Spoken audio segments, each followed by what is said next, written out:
Ove nedelje na Svetoj liturgiji čitanje rodoslov Spasitelja našeg, Gospoda Isusa Hrista.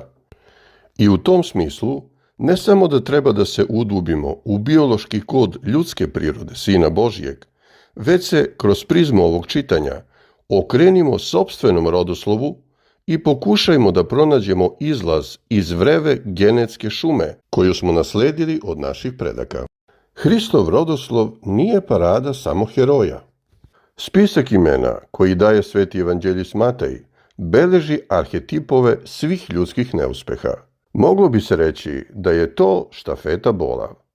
Svako A koje je rodilo B je prenos ne samo nasledstva, već i neisplaćenih dugova prošlih tuga, fizičkih bolesti i psihičkih izobličenja.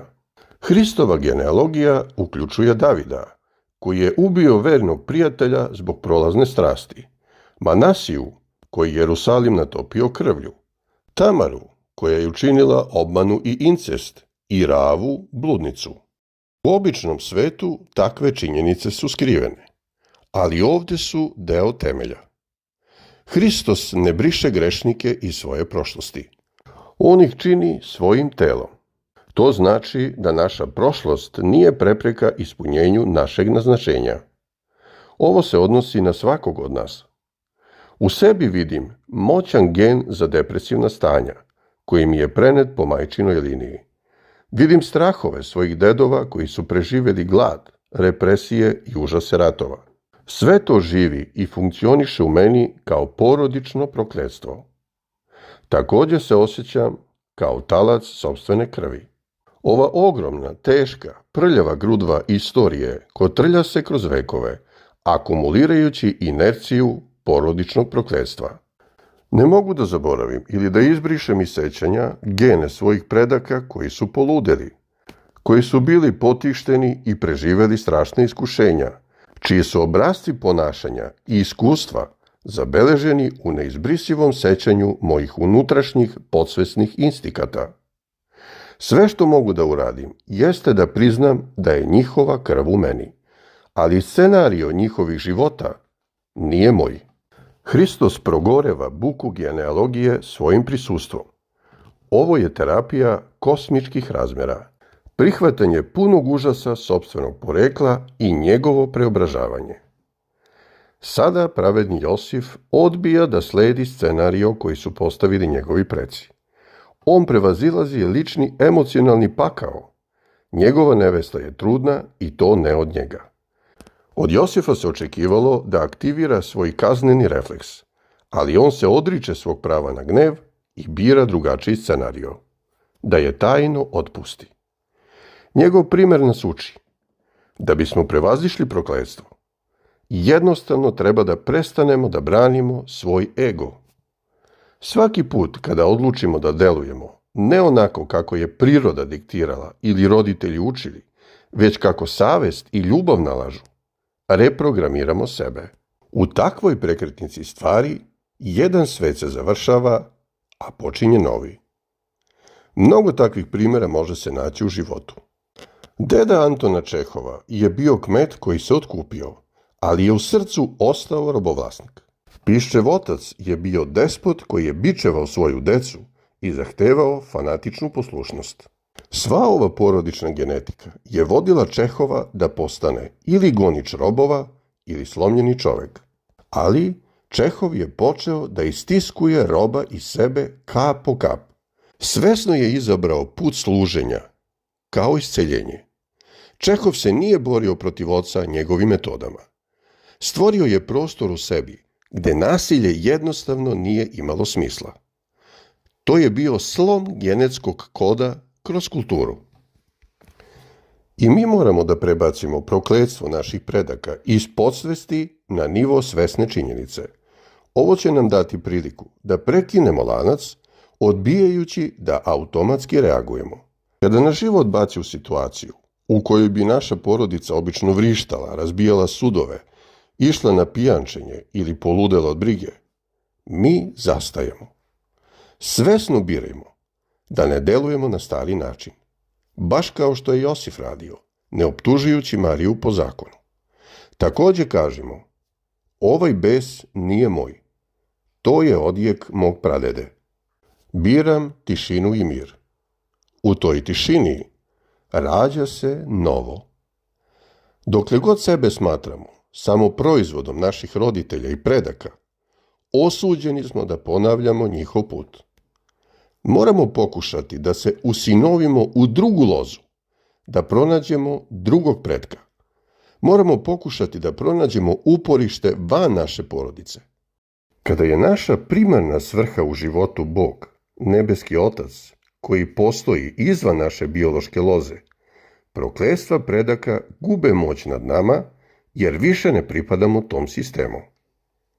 Duhovna analiza sugeriše da prokletstva predaka nisu data da nas unište, već da postanu gorivo za naš preobražaj. Olovo naše loze, gresi, greške i slabosti naših predaka su teret koji nas tera da tražimo izlaz. Bez ovog tereta ne bismo imali podsticaj da tražimo kodove za reprogramiranje.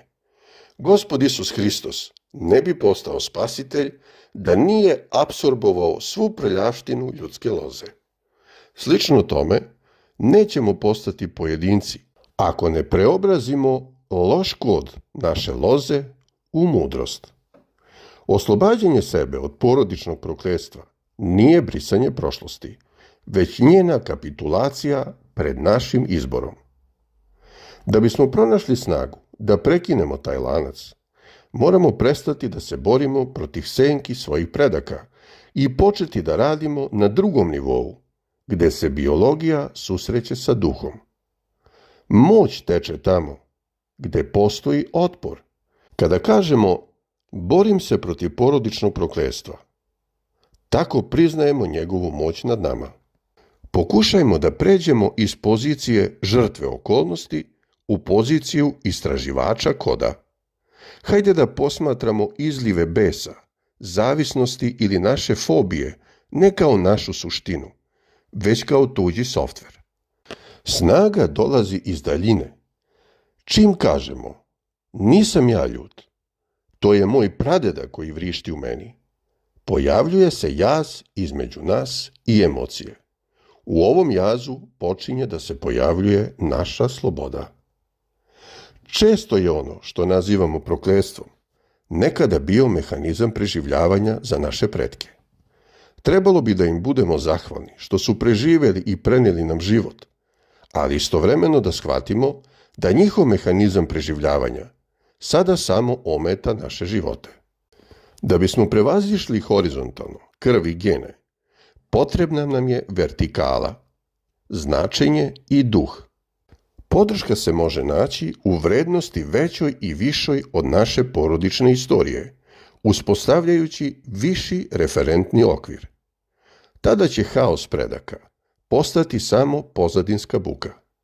Naš nebeski Otac je Bog, u kome istina i lepota obitavaju, a greške biološkog oca ne određuju naš životni put. Najveća snaga je potrebna u trenucima okidača, kada nas život baci u situaciju u kojoj moramo da postupimo kao naši preci, da uvredimo, da učinimo nešto loše. Tada dolazi trenutak istine. Bilo bi dobro u ovom trenutku da se zamrznemo, da zastanemo bar 10 sekundi. U tim sekundama da zamislimo da sve generacije naših predaka stoje iza nas. Gledaju nas. I mi smo prvi koji se drugačije ponašaju u toj situaciji. I ako ovo uspemo, počet ćemo da prepisujemo istoriju svoje porodice i postaćemo tačka prekida lanca prokletstva predaka. Možda smo pozvani da budemo filter svoje porodice. To je teška, ali plemenita uloga. Da mi apsorbujemo haos predaka i transformišemo ga u mudrost. To naš život čini ne samo procesom, već kosmičkim zadatkom.